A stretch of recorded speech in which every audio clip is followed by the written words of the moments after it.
Hello YouTube, Marty09933. Today we're going to do the front and rear brakes on this 2005 Ford Mustang. It's got the 4.0, and anytime you work on a vehicle you can probably find it on one of these stickers like this one. It'll tell you what size engine you have and stuff. Let's see if I can find it right there.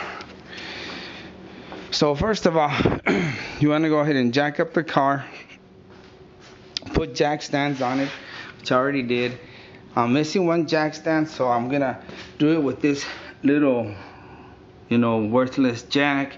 But then I've got my big hydraulic on the front, so I've got two ways of supporting it. And I'm not gonna get under the car. I never get under the vehicles unless I really have to. I work from far here, so. First of all, you want to knock out this little cap. And it just pops out. See, pushes in there. When you pop it out, just pull it. Just be careful, don't break the little wings. And then we'll take out the studs. Okay guys, once you get the tire off, you can slip it under the car, extra protection if something happens, the car falls. Then you want to come up here, open your brake fluid reservoir, and if it's full, carry one of these, buy one of these. They're like $2 for the babies, pull the boogers out, and take some fluid out. They work good. I've had this one for years and it works great.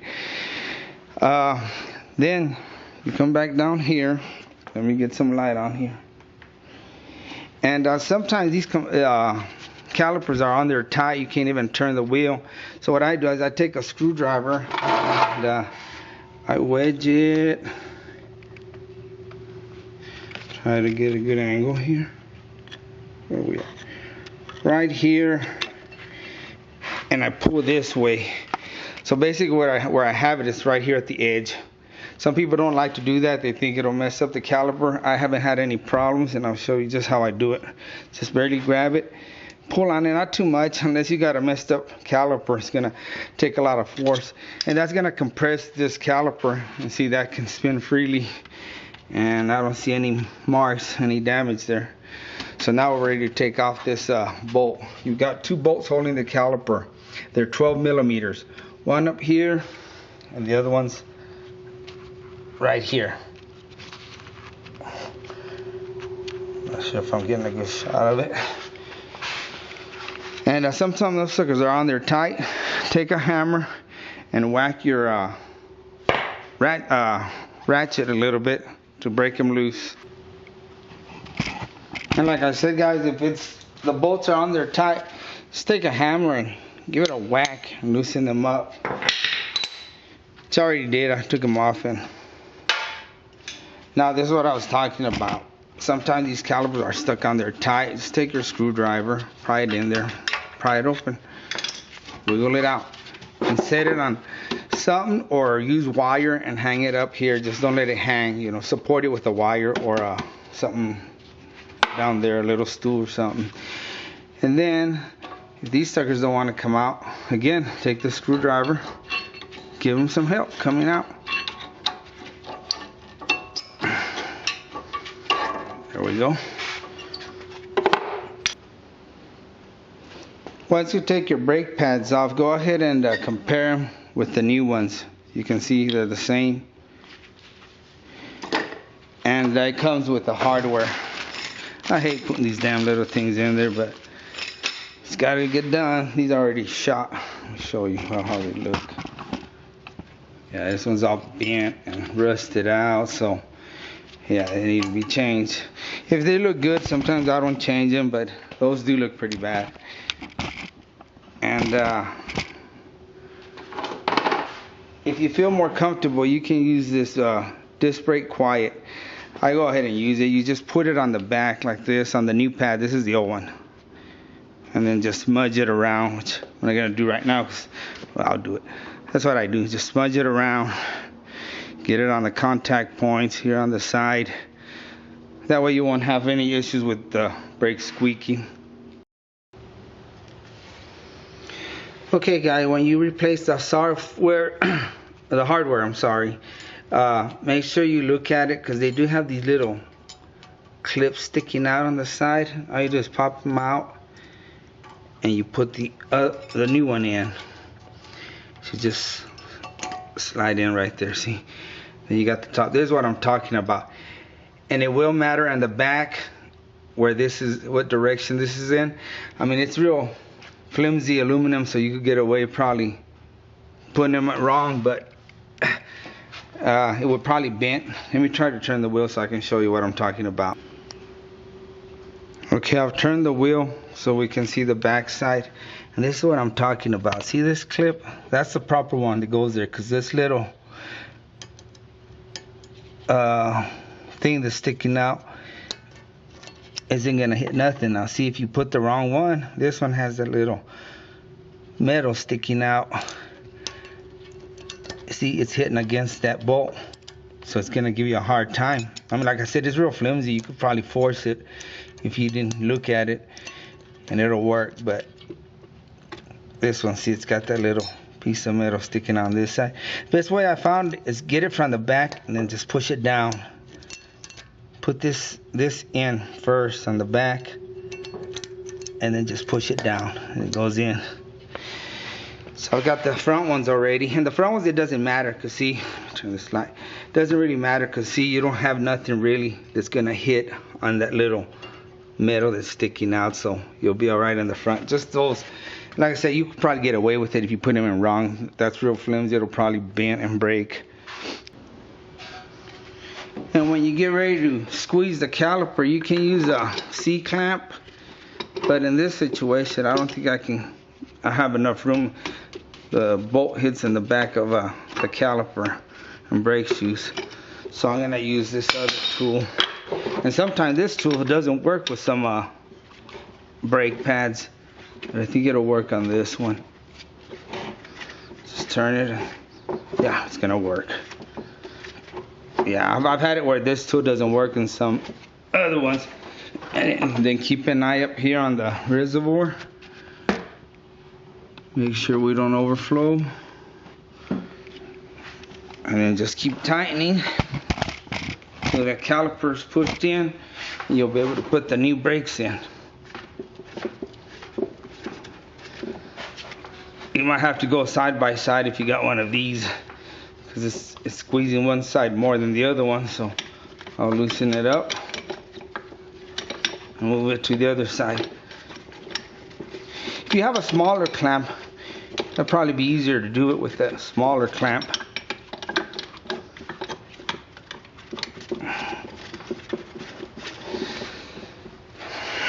Anyway, let me finish. I actually was able to finish it with this. I really didn't have to go side to side like I thought I was, but you know, if you got a smaller C-clamp, that one has a big end, and they kept hitting on the brake. And now, slip it on here, squeeze these together, and voila. Make sure you push in these pins a little bit, and there. Now we're gonna put the bolts on, and we'll be ready to start tightening and get this thing back together. Okay, let me just show you the reservoir.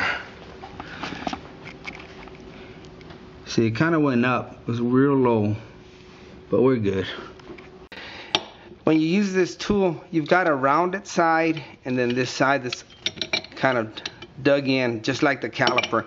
Use it just like it'll fit on the caliper like that, instead of like this. I was using it like that. It'll still work, but you'll probably have better luck, or it'd be easier doing it this way.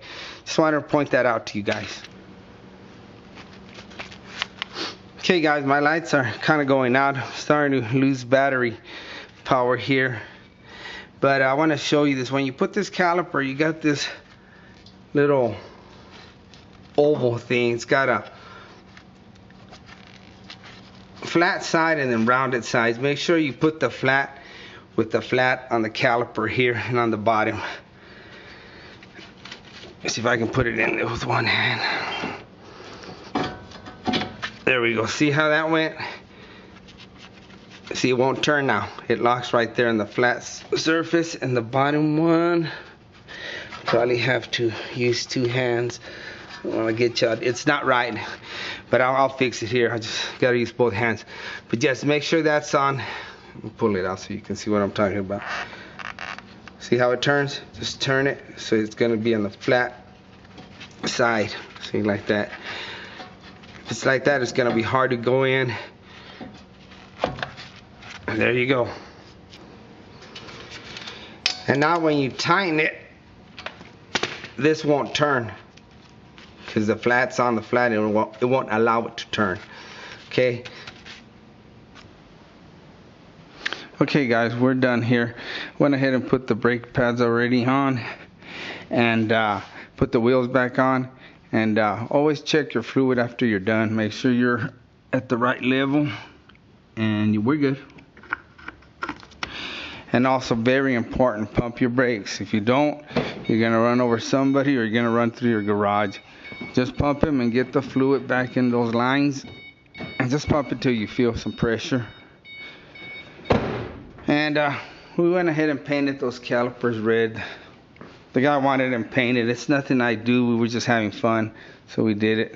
I'll have to do the rear brakes tomorrow, because it's one of those calipers that you have to turn the piston to get it in.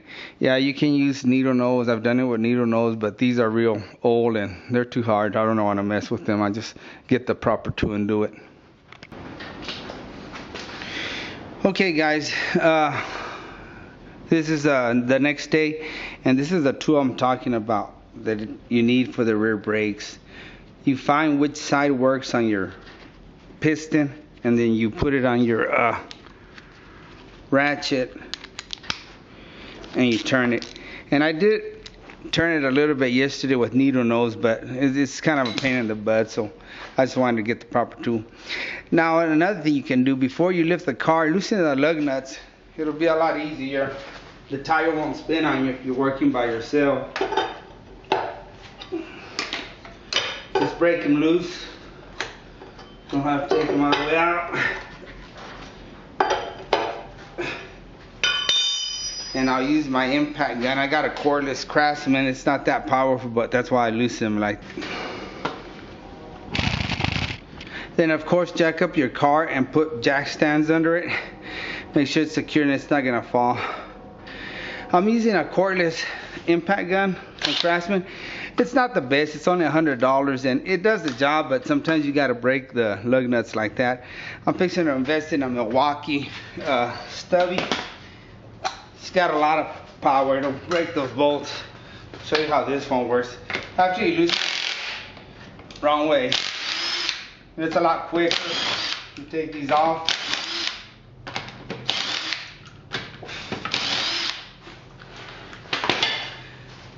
I mean, for $100 you can't beat it, man. Unless you work at a shop or just use your air tools. I've got air tools too. Those got a lot of power. Okay guys, now you're gonna have 2 bolts like in the front on the caliper. They're 13 millimeters. You got one up here and then the one down here. It's already loose. And then here's where the calipers are sometimes pretty tight to come out. So just wedge a screwdriver up here and pry it. Then on the bottom the same way, pry it. And like I said, sometimes it is a pain in the butt, but they'll come out. They don't come out with the whole shoe. Sometimes that'll happen, and sometimes they'll come out and the shoes will still stay there. Okay, now let's see if we can get a close-up of this. This is what I'm talking about. See that piston? You can't just get a C-clamp and push these on. That's where that tool comes in hand, and I think I found the proper side that's going to work on there. That's all you do is stick it on here. It grabs securely, and then start turning clockwise and pushing in. Give it a little pressure in, And you can see how rusted those are. So yeah, it's gonna be fun. Let me try to break them and then I'll start again. Okay guys, I told you this was gonna be fun. That piston is on there locked, so I'm gonna have to figure something out. I'm gonna take the bracket off and then take the rotor off and then put the bracket back on so I can get to that, and the bracket will hold that caliper because I can't get it to turn. Well, if this is stuck on there, which they do, they rust out right here, and they kind of like weld with rust. Hit it with the hammer here as you turn it, and it'll loosen up. And the original rotors will have these little clips. Just break them off, man. They just never changed these rotors before. It's just from the dealership, the factory original. Just figure out how to get them off, you know. Once you get them going, you just take some pliers and break them off. You don't need them, you know. It's just like I said, when they come out of the factory. But anyway, see, this one's already broken. Just tear them off. You don't need them. Anyway, I'll do this. I don't want you to just watch me. That one already came off. And I'll start again when I get it off. Okay guys, I took the clips off. Make sure you got some good pliers when you take these off, because I had these sorry needle nose that weren't working, and they're just from the factory. You don't need them no more. These rotors haven't been taken out. Now what I'm gonna do is take off this bracket. Like I said, you got a 15mm bolts back here. See if we can see them. 1, 2. I've already loosened them, and they will be hard to take out because they have Loctite. I'm just gonna run through what I'm gonna do here. I'll be able to get to that piston. Okay, once I take off this bracket, I'm gonna take out the rotor. Then I'm gonna put the bracket back on. This way, dummy. I'm just going through it real quick just to show you. Then I'm gonna put this back on, and hopefully I'll be able to get in here with this tool, and that's gonna hold it for me because it's real hard. I'm having a hell of a time with it. Okay, that idea didn't work without the C-clamp, dummy. It started pushing the caliper out and these pins come out, so I put a C-clamp on here, and I'm afraid of this. This is a pain in the rear. Now I don't think that tool has the proper fitting for it because it's not grabbing right. See, I'm trying to get it into the notches, and then I'm leaning, putting my weight on it, and you can see it's turning and going in. But it is hard, man. There we go. Little by little, guys. And this is the end I'm using with the 2 little studs. And it's grabbing, but it's not really grabbing the way I wanted it. Well, I finally got it little by little. It was a pain in the butt. I knew this was going to give me hell. Turned it little by little. And I think that took the longest. Okay, when I do this, I want to align this slot with this notch. Because the way these pads are designed, they have a little notch here. And if you do that, align it, it goes right into that little slot. And make sure you turn that piston all the way in. If not, and that's not aligned, that notch is gonna hit somewhere over here and it won't go in. And then over here, you've got a flat side. Where the pins go, make sure that flat side is on this flat side. Let's see.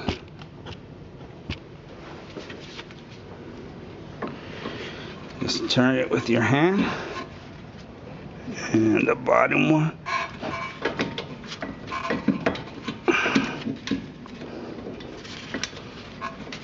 There we go. Sometimes they want to give you a hard time. They want to make you work.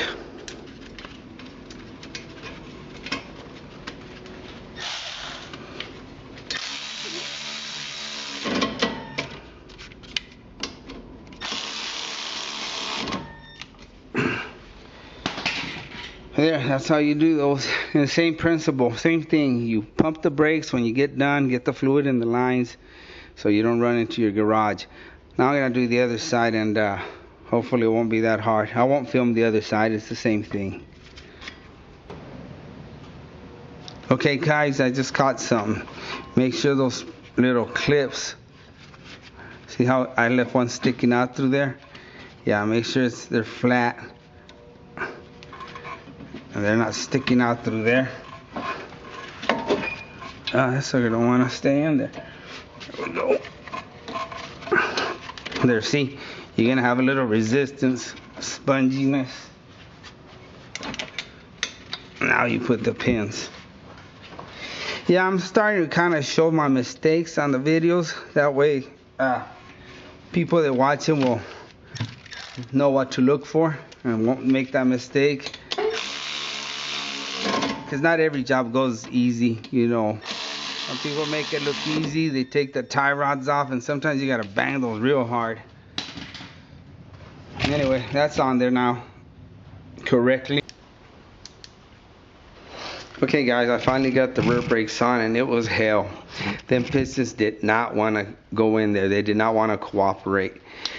But they sell all kinds of tools for this kind of a job, and you can rent them at AutoZone or whatever. And they've got this real nice tool that would have worked real good. It's similar to this, and it's got little discs that you put on the end with different little studs, and you find the right application for your piston, and you slap it on there, and then those little studs will go into the type of piston you have, and you put it into the caliper, and this holds against the caliper inside, and as you turn, this is turning too, and it's driving that piston in, and this is holding back, so you don't have to do what I did. I used a lot of force, but then again, I'm working here at 2 in the morning. I can't go run to AutoZone and rent one, but I can get by with a lot of stuff, you know. Like I said, I had this little tool for years, and it's worked good, you know. But now that I mentioned that, I fabricate a lot of my tools. I might just do something with this, you know. It was fairly cheap. Cut it here, put a 3/8 extension where I can put this and switch it out to whatever application I need. And it's just a thought, you know. I'll have to think about it more before I do it. But thanks for watching, guys, and like always, I really appreciate you.